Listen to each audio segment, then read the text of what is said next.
dear students. Today I'll be taking Geography for Class 10, A, B and C, and the chapter I'm doing today is Need for Management of Waste. This is chapter 14.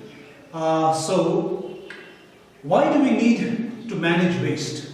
Now we know that in the ancient times we were not so advanced as what we are today, and therefore the waste that we generated at that time was comparatively very less, and whatever waste we generated at that time, they were more or less recycled by nature itself. But today we have become so advanced and we have started to generate such a lot of waste that these wastes have become a very big problem for all of us, and therefore these wastes that are there in the environment starts to destroy the ecosystem, whereby causing a huge problem for all of us. That is why it's very, very essential that we manage waste properly. The way we utilize things, the way we dispose them, the amount of things that we utilize should be very carefully looked into so that we minimize the amount of waste that we generate.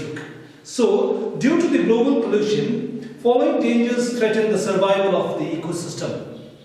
So, due to the global pollution, there are various things which are a threat to the ecosystem. The first one which we have is the transmission of disease.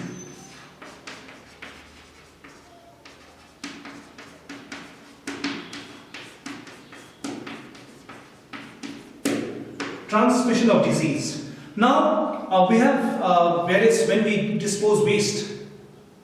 When we dispose waste off, what happens is the insects, flies, worms, see, all these germs starts to breed on the waste that we dump, whereby spreading various diseases. Even the animals, the rodents and so on, are also responsible for disposing waste as well. So, for example, we have the housefly. The housefly basically spreads disease like typhoid, diarrhea, dysentery and cholera. Then we have sandfly, that is kala-azar, the fever. Sissy fly, we have is sleeping sickness. Mosquito also is there, which spreads disease like malaria, filariasis, yellow fever and dengue. And then we have dogs, which spread diseases like rabies, hydrate disease and so on. Even cats are there, dermatophytosis disease or anthrax. These are the different types of disease that are spread by the flies, the worms, the insects, the rodents and so on when we dispose waste outside. Anyway, when we dispose waste, when we don't dispose it off properly, then it becomes a breeding ground for these insects, these flies, these worms, these germs, bacteria, whereby resulting to the spread of various diseases. Okay. So we also have what is called as the effects of toxic particulate matter. Now, what are the effects of the toxic particulate matter? Now, we have these, for instance, if you see cadmium, they are responsible for causing cardiovascular diseases and also hypertension. Then we have the next one, nickel. Nickel also is there, which causes respiratory and diseases and lung cancer. Then we have mercury. Mercury is also there, which causes nerves and brain damage, kidney problem. Then beryllium, we have eyes and lung diseases. Asbestos, we have shortness of breath and lung cancer. So these are the different ways in which we suffer various diseases because of this toxic particulate matter. Now let us see the greenhouse effects and global warming. The effects of greenhouse, number 2. Effects of greenhouse and global warming. The first one, we just saw the transmission of disease. Now the disease are spread because of the waste that's disposed outside. When we dispose waste outside, not properly, when it's not disposed properly, then it becomes a breeding ground for insects, germs, bacteria, and even the rodents and flies and worms, whereby spreading various diseases like typhoid, cholera, sleeping sickness, then rabies, malaria, then even dengue and so on. Then even the toxic particulate matter also, they are also, these are the effects that cause, these are the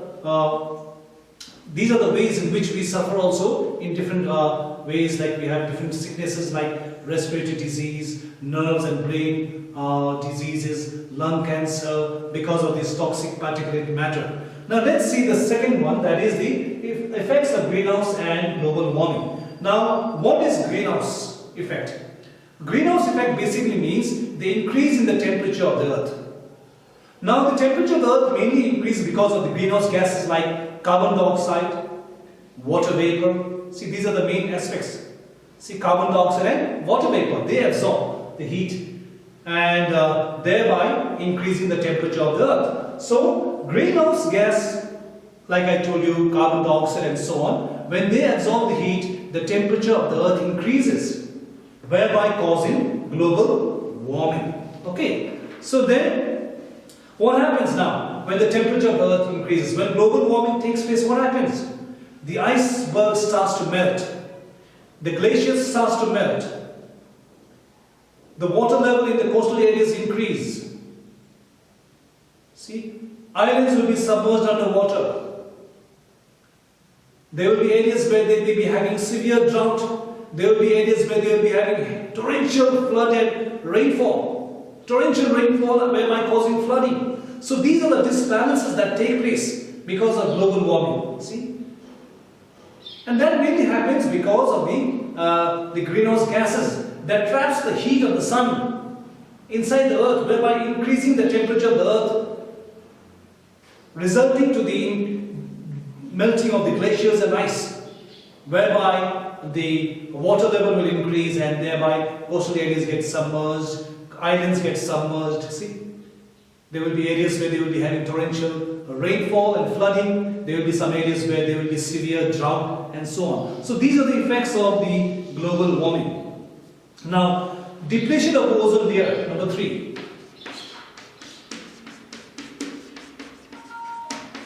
Depletion of ozone layer.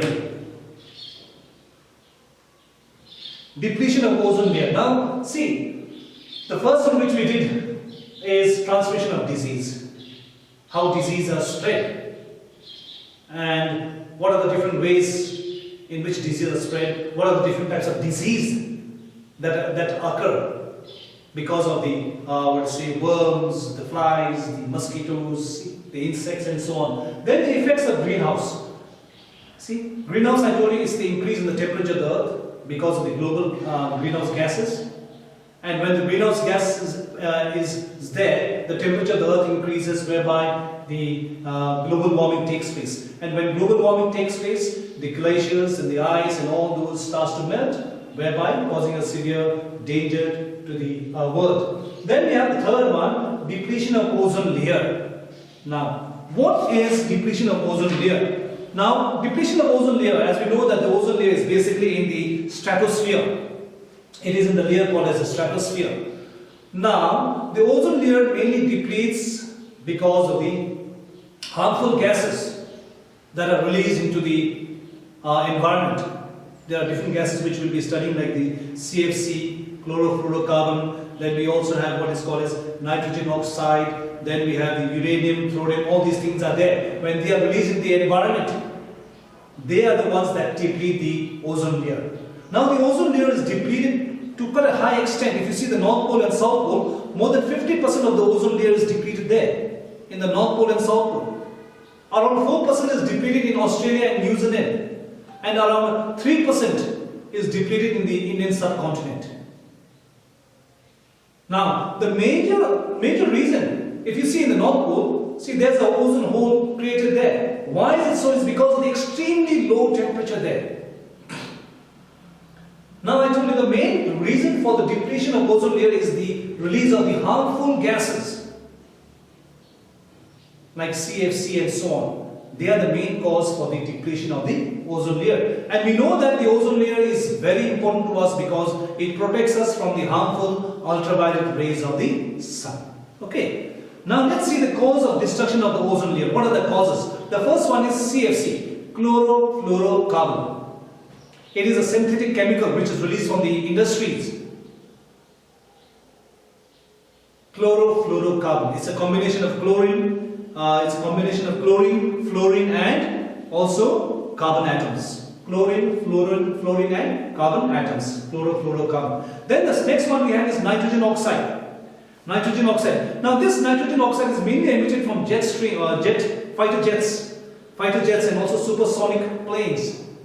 Nitrogen oxide. This is also one of the main agents for the destruction of the ozone. Then we have the radioactive substance like uranium, thorium, then nitrogen fertilizers like chlorine, methyl, bromide, etc. And then air pollution, mainly caused by exhaust of mainly caused by the gases released from the different factories and industries. Now we move to the next one, that is fourth part, that is acid rain. Now what is acid rain? Now when we burn coal or when we burn wood or when we burn petroleum, it produces sulfur and nitrogen. So when we burn coal, wood or petroleum, it produces basically sulfur and nitrogen. When these sulfur and nitrogen react with oxygen, it forms into sulfur dioxide and nitrogen dioxide to form acids. So when these acids mix with the rain and falls down, it is termed as acid rain. Okay. Now these acid rains are very destructive to the plants, they are very destructive to the crops, they are very destructive to the monuments, the different structures.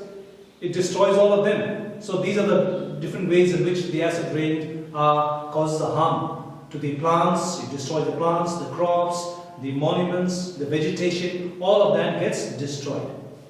Then let's see the waste management. How do we manage waste? How do we manage waste? We manage waste in three ways. Reduce, or it's called as reduction, reuse and recycle. Reduction, reuse and recycle. Reduction means we should always reduce the amount of things that we use. We should not use things which we don't require. So, one way in which we can manage waste is by reduction. Reduce the things that we use. Number two is reuse the things. Use the same thing. Like if you're using a mug, use a steel mug which can be used again and again. Rather than using a mug which is breakable, which breaks and again you buy another one, again it breaks, you buy another one. So, reuse things. By reusing things also you minimize waste. And thirdly, recycle. Recycle things. Always try to recycle things. Recycle things so that you can use the same thing again and again. You don't have to destroy the environment. Okay, so cardboards can be recycled to make paper and so on. So this way what happens is you can recycle things whereby the same product can be used again and again, whereby we minimize the waste that we generate. Now methods of disposal of waste. How should we dispose waste?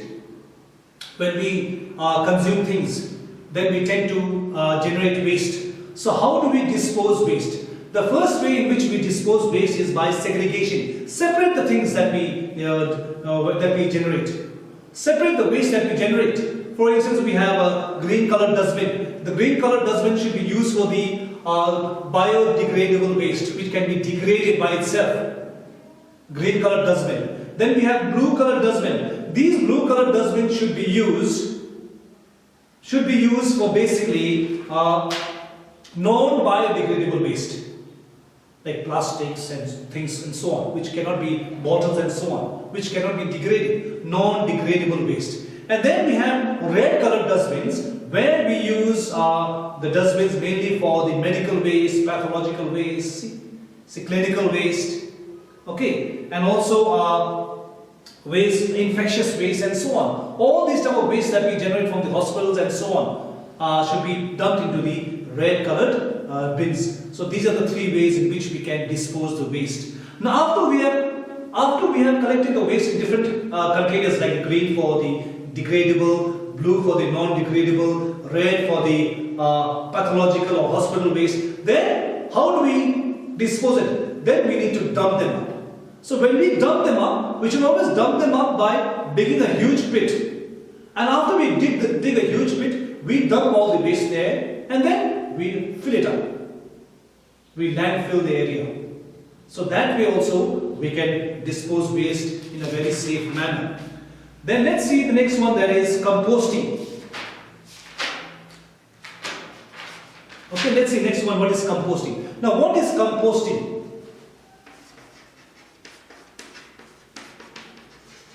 What is composting?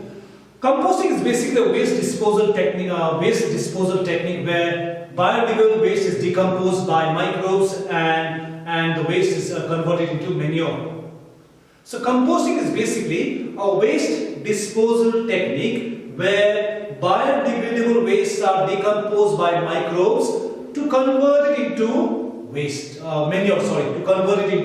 manure. That is called as composting. That means making manure out of biodegradable waste like the vegetables, see, the fruit peels, see, all those, the leaves, the vegetation, the plants that is there, all of that when it's decomposed, see, when they are decomposed, then they turn into manure. That's why it's called, see, composting.